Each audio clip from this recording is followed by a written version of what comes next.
get too nervous. Come on. I have an announcement to make. If during this performance your cell phone rings, you get the honor of donating $150 to the Children's Project.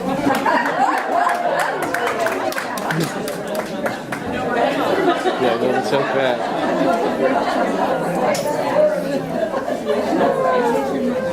Do you have any more announcements? Yes, that's it. So, ladies and gentlemen, I give you the incomparable and sometimes unbelievable Joanne Acabino.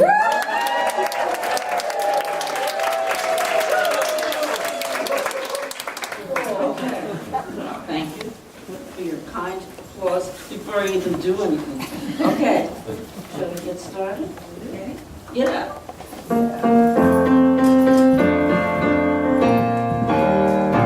I am witnessing God's glory, hallelujah. Hallelujah. I am witnessing God's glory, hallelujah. Hallelujah. I am witnessing God's glory, and I want to tell my story. I am witnessing God's glory, hallelujah. Hallelujah. I am walking with the Spirit, hallelujah. Hallelujah. I am walking with the Spirit, hallelujah. Hallelujah. I am walking with the Spirit, and there ain't no need to fear it. I am walking with the Spirit, hallelujah. Hallelujah. I am living in the kingdom, hallelujah. Hallelujah. I am living in the kingdom, hallelujah. Hallelujah. I am living in the kingdom. If you got some friends, then bring them, cause there's lots of real estate here, hallelujah. Hallelujah. I am witnessing God's glory, hallelujah. Hallelujah. I am witnessing God's glory, hallelujah. Hallelujah. I am witnessing God's glory, and I'm gonna tell my story. I am witnessing God's glory, hallelujah. Hallelujah. Such enthusiastic hallelujah. This is wonderful. And that's what this is all like, because I have been living in purgatory the past year out of guilt. The last show that I had, I did not introduce my accompanist,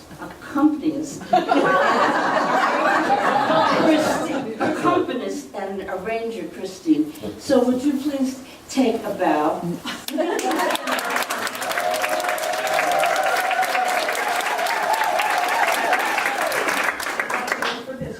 And I want to thank the choir for their hallelujahs. And well, you're all special, but there's a couple of special people that I wanted to introduce here. One of them is the oldest person in the audience. Does anybody want to own up to that? The oldest person in the audience? The oldest person in the audience. Who's that?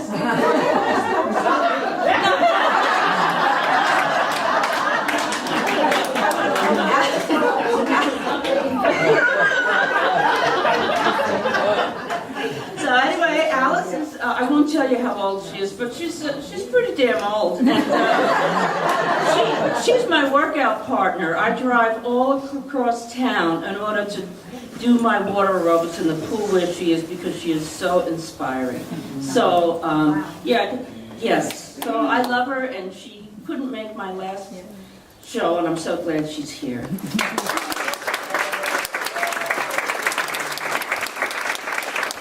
And one other person who was able to join us tonight is Lorena Smith. Lorena.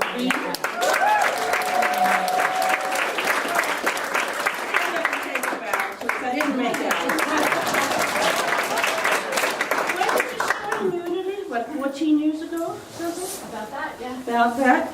She came here and she sung her music, and she played the piano. Then she went to ministerial schools, became a minister. Then she wrote a book, and castles from chaos to castles, right? From chaos, I always get it mixed up, and we don't want to go that way. No. Back to chaos. Back to chaos. Okay. Thank you.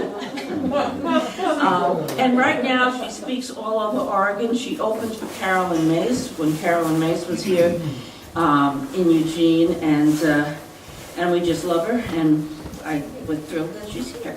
So, let's see, my script. Can I borrow your script? So, we are living in amazing times. We are now experiencing the breakdown of the patriarchy. Has anybody noticed that? Yes. 1.5 years ago, we had a candidate for president who was heard on tape to discuss his enjoyment of grabbing women's private parts. And I thought, well, this has got to be a deal breaker, right? Certainly, we heard Michelle Obama talk about it, and there was, you ready, Joan? Yeah. Okay, and there were some protests, and women wore these hats with little kitty ears on it, little kitty ears. They were called pussy hats. But for the most part, it was a pretty underwhelming response, I thought. So, and I think now, looking back on it, the country did this very slow double take. It was like, say what? And then suddenly, in the past few months, women are coming from all walks of life to talk about their experiences mirroring this. And we were saddened that it seemed so widespread, but I don't think any of us were really surprised. So, how did we get here? How did we get to living in this crazy paradigm? Well, we started as a species about 100,000 years ago, so we're a brand new species. You don't believe in evolution? If you say so, Joe, it's got to be true. Okay. Okay, and so like every species, we had a mandate to reproduce ourselves. And the Bible puts it very quaintly, go forth and multiply, but that actually means go jump the bones of anything that looks remotely fertile. And that's the way it's been. And it worked pretty well. For 50,000 years. In fact, it did okay for about 99,900, but you know, we're a conscious species. And you would have thought that maybe something would have changed in that, that our minds might have had some effect on it. Because it wasn't really working in the modern world. But still, it has continued to define the economic relationship between men and women. And I'm not talking about the 80 cents on the dollar that we make. I'm talking about the view of women as chattel, something to be bought. And I'm talking about everything from a one-night stand to a 30-year marriage. It covers them all. Behavioral psychologists talk about a super stimulus. And like, for example, there's this tern in California, it's a bird, in California, and it preferably roosts on the bigger eggs, and I guess that's an evolutionary strategy for it. But if you give it a huge egg that it can't even sit on, it will choose that over its own brood and let its own brood die. So it's focused on the size. And it doesn't seem that we could be so stupid, but humans behave in the same way. I mean, look at the stereotyped sex workers. You know, they wear high heels, so they look like they're in breeding position. You know? Their breasts are pressed together to look like it's a breeding ground also. I mean, so it is amazing that we respond to these stimuli. It's laughable, but we still do. It's a poem. They live in the bottom two chakras, just thoughts of possession and lust. They know they shouldn't be such pigs, but hormones say they must. Now, I love men, don't get me wrong, I really do. This is a paradigm that we're all operating under. And the species of the female species has a mandate too. While men can sow, thousands of seeds and reproduce thousands in their lifetime, women have a relatively few offspring. So what they have to do is make sure that their offspring get stability and get cared for. So what they would do, their grandmothers would say, go for the white dude with the gray hair and the Armani loincloth.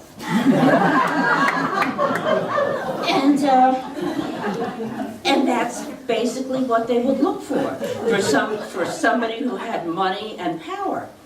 And we've been brainwashed with this. I remember my mother saying to me, you know, men look really nice with gray hair and wrinkles, but women just look old. I mean, come on! Gray hair and wrinkles are gray hair and wrinkles. But of course, older women have been excluded from power circles, so they don't have any trading partners.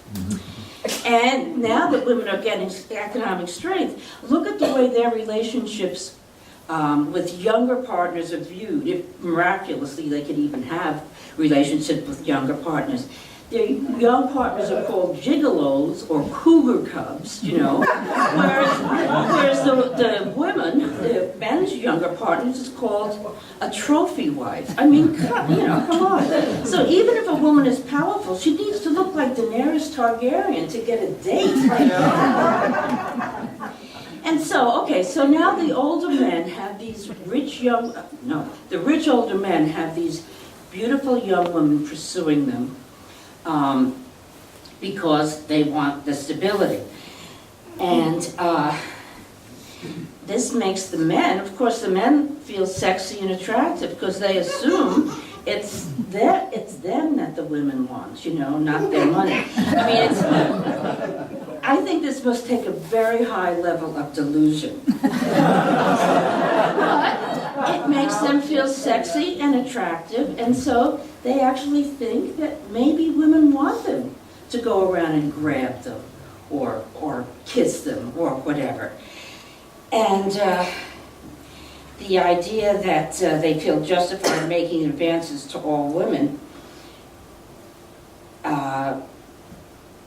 that women would welcome it.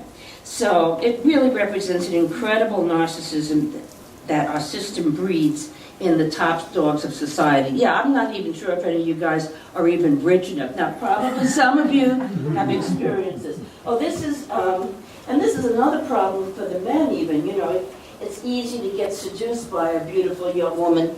This is from the Bible, from Judges. That guy was against the Israelites, and Yael invited him into her tent, and then after she had plied him with liquor, she took a tent stake and drove it through his head, and she won the horse. So, I think it's funny. Yeah. Well, anyway, no, it does have its sad side. I mean, after all, some of our favorite representatives or, you know, entertainers, it's been really sad for some of us to see people that we've respected and know that they've been guilty of this too. But again, it is so widespread. So finally, I don't know if you've been watching the news or if you saw the Golden Globe ceremonies, women are just saying no, no, no, no, we're not going to do this anymore. It's breaking down the system by shining a light on it. And I truly believe that the catalyst was, again, exposing the candidates' exploitation of women. And I'm reminded of the story of Joseph in the Bible. See, well, this is a church, so I have to keep talking about the Bible. Joseph's brothers sold him into slavery, and he forgave his brothers because he said, you meant it for bad, but God meant it for good. So, it's great to have a soapbox. All right. Let's go to something a little bit lighter. Making fun of my friends. I really love to do that. Last year, I went to, Victoria and I went to Italy together. And we had an amazing time. But there were a few things that I had to get used to. I mean, well, for all of you who know Victoria, she's not very shy at all. And in fact, she talks to babies, to dogs, to their parents, and to the dog's parents, and to men she talks to. Anyway, I didn't get to speak any Italian at all. We would go someplace, and she would just start waving her arms and say what she wants in English, and they always understood her, you know, and she loved it. And there was one time that she was trying to spell something for somebody, and she said, F like Frank. Well, they don't know who Frank is, you know. So I had to say, F come fortunato. And that was the only thing Italian I said. So, anyway, she drives like an Italian, though. It's just amazing. 20 kilometers per hour over the speed limit on these winding Tuscan roads. And she has to eat something constantly. So she had a cappuccino or a gelato or a cannoli or something. She's driving with one hand. I have my right foot on the passenger brake, you know, that cramped trying to do that. So, anyway, so there was one time that we were pulling into a cappuccino bar, because we were always pulling into something to get something to eat. And I was discussing the completely inappropriate laissez-faire attitude of the Sicilian nobility during the Italian War for Unification. She bursts out, look at that car! And next to it is this complete Italian stallion, right? He's got the longish hair and shades and a leather jacket, a scarf. I mean, he was a good-looking guy. So she stops the car. My dissertation is just totally neglected. You never did hear about that, no. And so she jumps out and takes a picture, and in a few minutes she comes back to me and she says, he's gonna let me drive the car. And I know how she drives, and this is a car she doesn't know, and who is this guy anyway?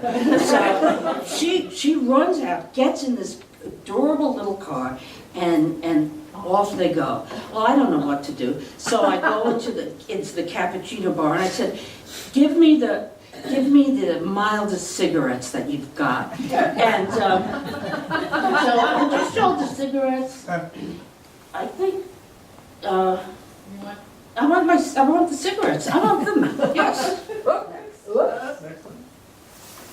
Yes, there they are. So I think the government has something to do with the advertising of this. So that's what they saw. So I'm there. She's gone. I'm there smoking my cigarettes, worrying that either she's going to be in a car accident or abducted, or I'm going to look like that. I don't know what was worse. So anyway, after about a year, she came back, and she was completely thrilled that she wasn't able to shift, so his hand had to be on the gear shift, like very close to her knee. And driving the car was so much fun. And she did say, however, that he kept mentioning his girlfriend. So I guess the Italian stallion did not want to be a cougar cub. Look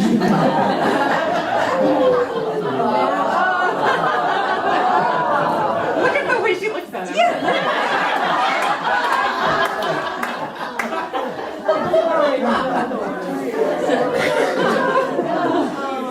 So that was quite an adventure. And this year, Keith and I are traveling.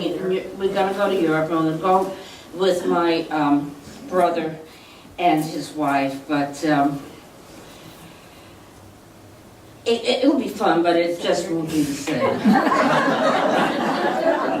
And actually, traveling can be pretty disorienting. I came back from Hawaii. I'd driven a little car, and had one of those fobs, you just put it in your pocketbook. That's what we say in New York. We say your pocketbook. You put the fob in there. You don't have to take it out. It just, and you just press a button. And I thought that was kind of cool. So anyway, I was getting ready to go out one morning, and I go in my car and I press the button and nothing happens. I thought, oh God, it's been a month by itself and it's winter. So anyway, I call up my insurance company and they send out the guy with the little box and to jump start it.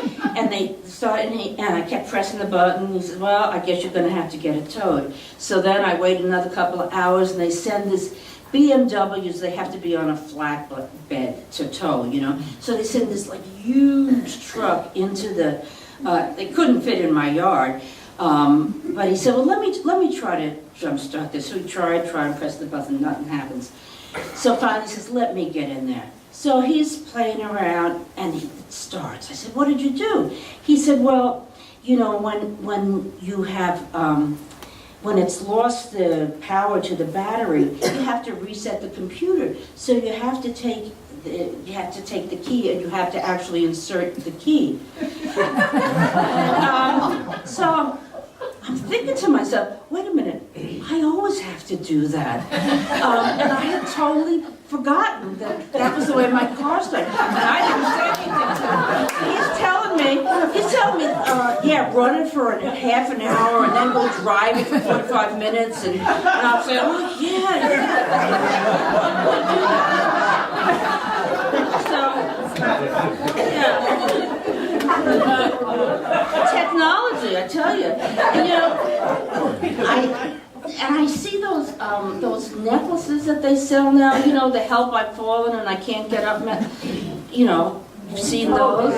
And you notice they never have a man in those commercials, right? Because either they would just die and not call their friends, they'd be too embarrassed. Or they wouldn't get one in the first place. Anyway, and I love men. Did I say that already? Okay. But anyway, so, and I would get one, I'm not against it, but I would they could jazz it up a little bit, right? They could put like an what? A little bling. They could put a anti-gravity booster. They could put Bluetooth so you could listen to music, or even like a vibrator, so you have something to do while you're falling, right? Anyway, so when they come out with something like that, all right. When they come out with something like that, I'm going to get one. Okay. So let's see. Oh, this is my oldest nephew. His name is Michael, and he has severe autism, and he lived at home until he was 21, and now he's in a group home, and it was very, very difficult. Taking care of him was extremely difficult, but he's really settled out, and he's doing great now. And the next picture is of his mother. You see that? There's down there, and with her BFF, and Donna has done incredible things. I mean, she has changed legislation in New Jersey to make it better for disabled people. She has written a support handbook for people. She runs a therapy group and a hotline. So God kind of knows what he's doing, when he plans people's lives out. So, and I wanted to mention autism because I'm going to talk about the spectrum now. I get to talk about my husband, which is really a lot of fun. I mentioned him before.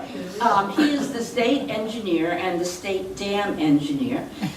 We like to refer to him as the dam engineer. And when I first met him, I knew there was something with his social skills that were a little weird. He had a funny way of talking, kind of a stereotyped way of talking. And my daughter Erica used to call him the Munchkin. He had a kind of a high voice and a funny way of talking. But, so she would say, "Mom, it's the Munchkin on the phone." So, But you know, we used to talk. He was very open and very vulnerable, and he told me he was going to Toastmasters and that he was in therapy, and he was just working so hard on himself. He was just totally engaging.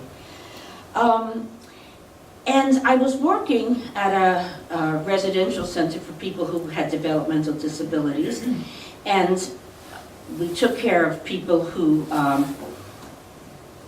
had, you know, well, we used to call them retarded, just developmental disabilities, and there were others that were autistic, and they had very stereotypic movements. And as I started spending more time with Keith, I would see that he would have these movements and he wouldn't let people see them.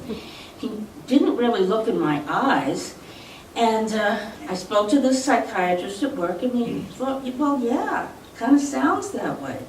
But Keith is his own person. I mean, he doesn't fit into anybody's little stereotype. Oh, his movements do, but he doesn't.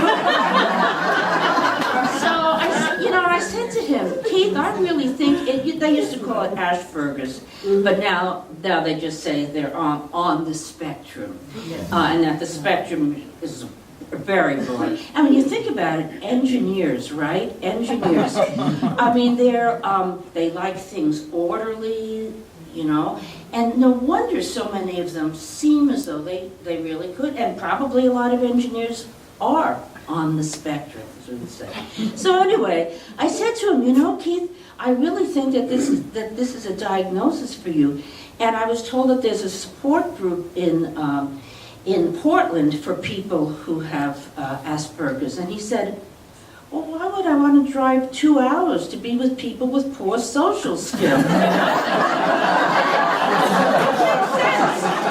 makes sense. I didn't push it. So we've had to learn. Now he said we have a little Yorkie, and he says that the Yorkie teaches him his social skills. She runs to greet me, she makes good eye contact, she's very affectionate, you know. He hasn't learned enough from her, but he has learned something. Little things. So I was trying to teach him that women like to be kind of told, you know, that they're beautiful, things like that, you know. And it's very hard to teach. They'll come out with stuff like, your makeup looks nice. Well, I'm going to notice my makeup, you know, or else he'll say, well, you look colorful. And in fact, I realized that was the biggest compliment that I would get from him. And I started realizing how my clothes were getting wilder and wilder. And I had to like put a stop to it, you know. So one of these days he will, he'll get there. It's only been 30 years after all. And one thing we've learned, we have to communicate, because he doesn't like know that I'm there and I can't just talk to him. But we've come up with a phrase: prepare to engage. And if I say that, he usually will pay attention and get it.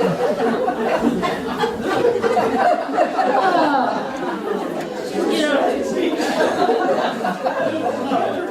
and let's see. Oh no, I'm not there. I'm not quite there yet. Where am I? Okay. So anyway, yeah, people in our lives. My father passed in '98, and he was, as anybody in my family could tell you, quite a character.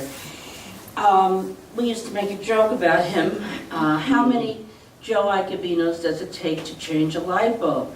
Well, only one, but then you gotta listen to, oh God, what a job that was. I mean, I opened the step ladder, I caught my finger in it, and I couldn't find the light bulb. And then when I got there, I couldn't unscrew the light bulb. Oh, geez, why do you hide the light bulbs on me? Anyway, and I got some of that. I hate to anticipate having to do labor. It's really scary. In fact, if I'm talking to Victoria, I'll say, oh, I got to shampoo the rug, and she said, yep, that just might kill you. Anyway,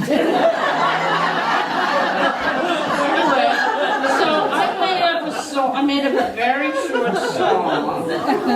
short song, that I sing to myself when these things come up. They my procrastination song.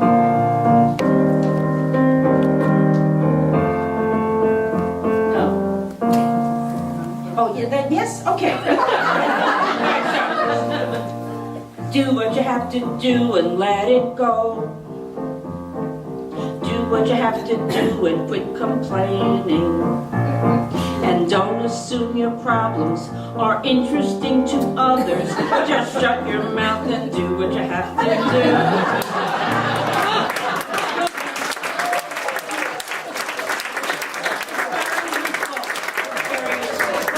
And remember that when you're telling people about all the things you have to do, remember how interested they really are. Okay. Let's see. Well, I have a little thing about fear. Let me just go into that very quickly. Yeah, let's see. Okay, let's do the fear thing, okay? We'll do that. Because after all, it goes back to our species thing. I mean, our brain, the reptile part of it has been there for longer than we ever existed as a species. And we have a cortex and a neocortex. But still, we like to hang out in the fear. So I wrote a song to remind myself how not to do that. So let's do that one.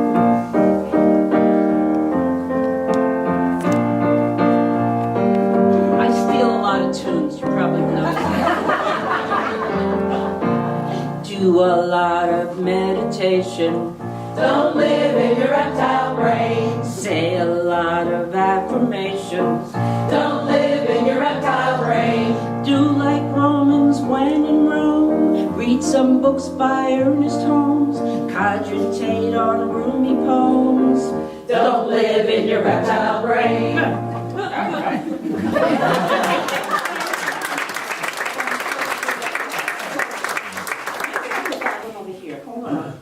Talk about good times.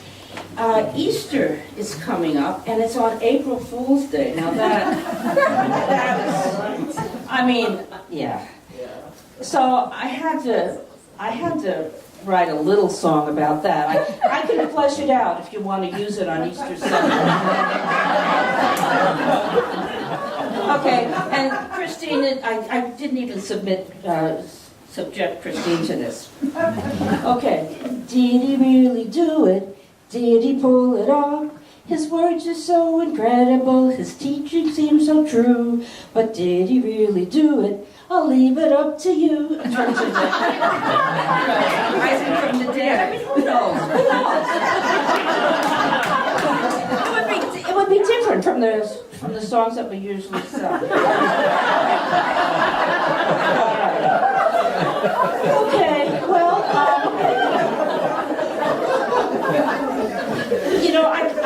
I can actually write serious songs. I actually can. No kidding. And the choir was kind enough to practice a song, and it's really lovely. And well, we'll talk about it afterwards. Anyway, and Barb is our wonderful music director and our choir director, and she will lead the choir in this.